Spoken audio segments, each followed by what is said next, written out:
Hi students, जैसा कि bank reconciliation part 2 की वीडियो में आपने favourable balance as per cash book का फॉर्मेट सीखा, तो आइए आज सीखते हैं इसके practical.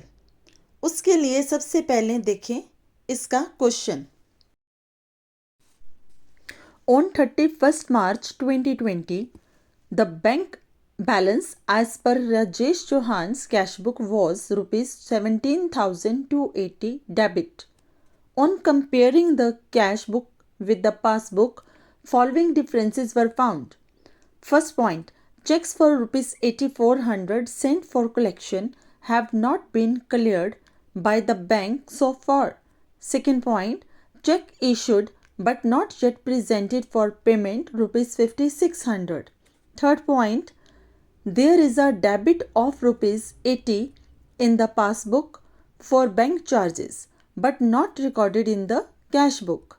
Fourth point, bank has credited rupees 240 for interest in the passbook but these are also not recorded in the cash book.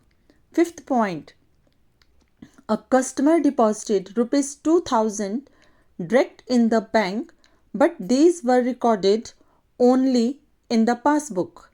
Last point, according to standing orders of Rajesh Chauhan, the bank has made the following payments by debiting his account: club fee rupees 500 and life insurance premium rupees 2,500.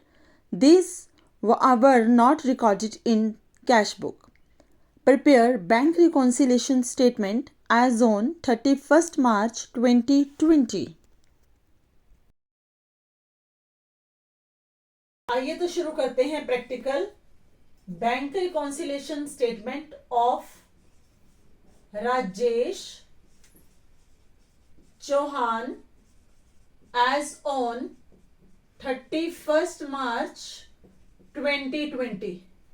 Students, this date is the most important in the bank reconciliation statement. तो first of all we will prepare format. Format में आपको पहले heading लिखना है, right?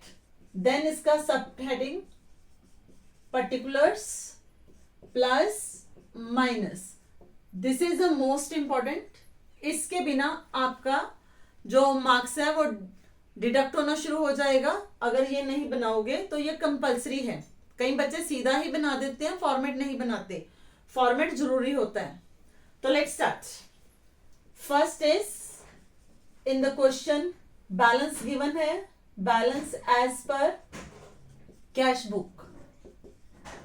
अब balance कौन सा given है, फेवरेबल या अनफेवरेबल?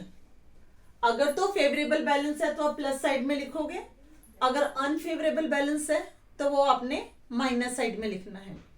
कहां से मिलेगा हमें ये बैलेंस? या तो क्वेश्चन के टॉप में दिया होता है या क्वेश्चन के लास्ट में दिया होता है. तो आप देखो इस क्वेश्चन के सबसे फर्स्ट लाइन में ही दिया हुआ है bank balance. It's not a cash balance, it's a bank balance of the cash book. Cash book का बैंक का बैलेंस, कैश अकाउंट को हम नहीं देखते. जैसे कि मैंने पिछली वीडियो में आपको क्लियर करा था, कैश बुक में 2 कॉलम्स होते हैं अमाउंट के, एक कैश कॉलम एक बैंक कॉलम. हमने किसको लेना है, बैंक कॉलम को. तो बैंक कॉलम का कौन सा बैलेंस दे रखा है, फेवरेबल, 17,250, राइट? सॉरी 17,000. कितना बैलेंस दे रखा है, कैश बुक का बैलेंस हमें दे रखा है 17,280. तो ये बैलेंस हमें कैसे पता लगेगा फेवरेबल है या अनफेवरेबल? अगर कुछ नहीं लिखा तो फेवरेबल है, अगर साथ में लिख दिया डेबिट बैलेंस है तो भी फेवरेबल है, और अगर फेवरेबल है तो आ गया हमारा प्लस में. अगर लिख दिया क्रेडिट बैलेंस तो क्या है, अनफेवरेबल, तो आएगा माइनस में. बाकी जो कैश बुक का बैलेंस गिवन है सारा क्वेश्चन सेम वे से होता है. फेवरेबल और अनफेवरेबल में सिर्फ यही फर्क होता है. अब हमारे पास कैश बुक का बैलेंस दिया है तो हमने किसको फॉलो करना है, पासबुक को, राइट? कैश बुक में जो बैलेंस है इसको हम चेंज कर सकते हैं, लेकिन पासबुक के बैलेंसेस को हम चेंज नहीं कर सकते.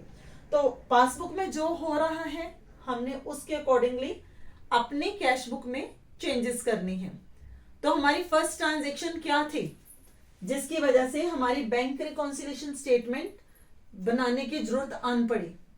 फर्स्ट थी cheque for 8400 sent for collection have not been cleared by bank so far. Means हमने बैंक में चेक भेजे कलेक्शन के लिए, डिपॉजिट करने के लिए, हमारे अकाउंट में डालने के लिए, लेकिन अभी तक हमारे क्लाइंट से, हमारे कस्टमर से हमें वो पैसा नहीं आया हमारे बैंक में।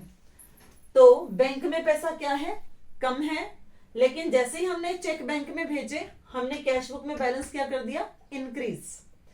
पासबुक में बैलेंस कम होने की वजह से हम यहां पे भी बैलेंस को क्या करेंगे, कम करेंगे। तो हम लिखेंगे क्या, cheque send to bank but not cleared, right.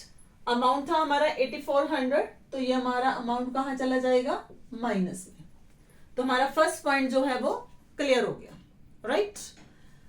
What is the second point, check issued but not yet presented for payment. जैसे ही हमने चेक इश्यू करा सेम टाइम हमने कैश बुक में बैलेंस क्या कर दिया, कम। पासबुक में पेमेंट अभी तक नहीं हुई है, क्लियरली वो बता रहा है नॉट प्रेजेंटेड फॉर पेमेंट। तो पासबुक में जब पेमेंट नहीं होती तो बैलेंस क्या होता है, excess as comparative to cash book. जब पासबुक में बैलेंस ज्यादा पड़ा है तो हम कैश बुक में भी क्या करेंगे, प्लस, ताकि हमारे बैलेंसेस क्या है, बराबर हो जाए। तो प्लस में हम डाल देंगे 5600। हम लिखेंगे क्या सेकेंड पॉइंट को, check issued but not presented for payment. तो इसके साथ हमारा सेकेंड पॉइंट कंप्लीट हो गया। अब चलते हैं हम थर्ड पॉइंट की ओर। यहां पे वो कहता है there is a debit of ₹80 in passbook for bank charges. Bank ने हमारे पासबुक में डेबिट करा है। डेबिट करने का मतलब बैंक ने हमारे अकाउंट से पैसा कम कर दिया है 80 रुपीज से। क्यों?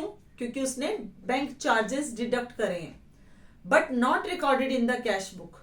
पर वो कैश बुक में रिकॉर्ड नहीं हुए। इसका मतलब पासबुक में पैसा कम हो चुका है लेकिन कैश बुक में एक्सेस है। बैलेंस कैसे बराबर होगा, जब हम कैश बुक में बैलेंस को कम कर देंगे। तो 80 रुपीज से हमें यहां पे क्या करना है, माइनस। क्या लिखेंगे, bank charges debited by bank, right. Next point, bank has credited ₹240 for interest in the passbook, but these are also not recorded in the cash book. Interest credited by bank, जब bank हमें interest देता है तो हमारे bank में पैसा बढ़ जाता है, राइट। लेकिन हमें उसके बारे में अभी नहीं पता, हमने उसको अभी अपनी कैश बुक में रिकॉर्ड नहीं करा। पासबुक में पैसा बढ़ चुका है 240 से, तो 240 रुपीज से हमें क्या करना है, कैश बुक में भी पैसा बढ़ा देना है। तो क्या लिखेंगे, interest credited by bank. Next point, a customer deposited ₹2000 direct in the bank. हमारा कोई क्लाइंट है, हमारा कोई कस्टमर है जिसने हमारे बैंक में डायरेक्ट मनी को क्या करा, डिपॉजिट कर दिया। But there were recorded only in the passbook. But ये क्या है, these were recorded only in the passbook, सिर्फ पासबुक में रिकॉर्ड हुए हैं। जब पासबुक में रिकॉर्ड हो गए, पासबुक में बैलेंस इंक्रीज कर गया, हमें नहीं पता। अब हम बढ़ाएंगे कैश बुक में तो बैलेंस क्या होगा, बराबर हो जाएगा। तो हमने इसको भी क्या करा, प्लस में डाल दिया। क्या पॉइंट लिखेंगे, directly deposited by customer in the bank. Clear? Now the last point. According to the standing instructions of Rajesh Chauhan, the bank has made following payments by debiting his account. Rajesh Chauhan ने instructions दी थी कि कुछ payments उसके behalf पे कर दी जाएं और bank ने वो कर दी हैं, बैंक ने वो डेबिट करी हैं, मतलब बैंक ने वो पेमेंट्स कर दी हैं. कौन सी पेमेंट्स हैं? क्लब फीस और इंश्योरेंस प्रीमियम. जैसे बैंक ने पेमेंट्स करी हैं, पासबुक में बैलेंस क्या हो गया? कम. तो 500 और 2500 को हमने क्या करना है? माइनस में डालना है. तो कैसे लिखेंगे? Payments made by bank directly as per standing instructions 500 plus 2500 total amount 3000. Right बच्चे? अब हमें दोनों साइड का क्या करना है? टोटल. सबसे पहले आप करोगे प्लस साइड का टोटल. तो देखिए इसका टोटल कितना बन रहा है. इसका टोटल आ रहा है आपका 20. बुक का बैलेंस आएगा वो फेवरेबल होगा. अगर हमारी माइनस साइड ज्यादा होती तो वो हमारा क्या होता? Unfavourable balance. तो अब हम यहां पे लिखेंगे favourable balance as per passbook. तो दोनों साइड में डिफरेंस कितने अमाउंट का आ रहा है? 25,120 माइनस 11,480. इसको जैसे ही हम सब्ट्रैक्ट करते हैं हमारा अमाउंट आ जाता है 13,640. तो 13,640 से हमारा पासबुक का फेवरेबल बैलेंस स्टैंड कर रहा है. दोनों साइड के टोटल बराबर हो चुके हैं. इसका मतलब हमारे बैंक रिकॉन्सिलेशन स्टेटमेंट तैयार हो गई है और हमें इसके दोनों बैलेंसेस में के मैच ना करने के रीजंस फाइंड आउट हो चुके हैं. तो इसके साथ आपका simple form of bank reconciliation statement complete होता है. तो चलिए अब सीखते हैं इससे थोड़ा सा कॉम्प्लिकेटेड. अगर आपको पूरे अच्छे से सीखना है तो बने रहिए हमारे साथ till the end of the video. Students, I hope कि अब तक आपको बैंक रिकॉन्सिलेशन स्टेटमेंट प्रिपेयर कैसे करना है समझ में आ गया होगा. तो चलिए अब देखते हैं. अगर हमने कुछ चेक्स बैंक में डिपॉजिट करे परंतु उनमें फ्यू चेक्स ही अभी तक क्रेडिट हुए हैं, बाकियों के क्रेडिट हुए ही नहीं, उनका ट्रीटमेंट कैसे करना है. इसी तरह हमने चेक्स तो इशू करे लेकिन उनमें से कुछ चेक अभी तक पेमेंट के लिए प्रेजेंट नहीं हुए, तो उनको कैसे एडजस्ट करना है. तो let's start with the question. लेकिन इससे पहले मेरा चैनल सब्सक्राइब करना ना भूलें और अगर वीडियो पसंद आए तो लाइक और शेयर भी जरूर करें. On 30th June 2023, the bank column of Anil's cash book showed a balance of 8,250.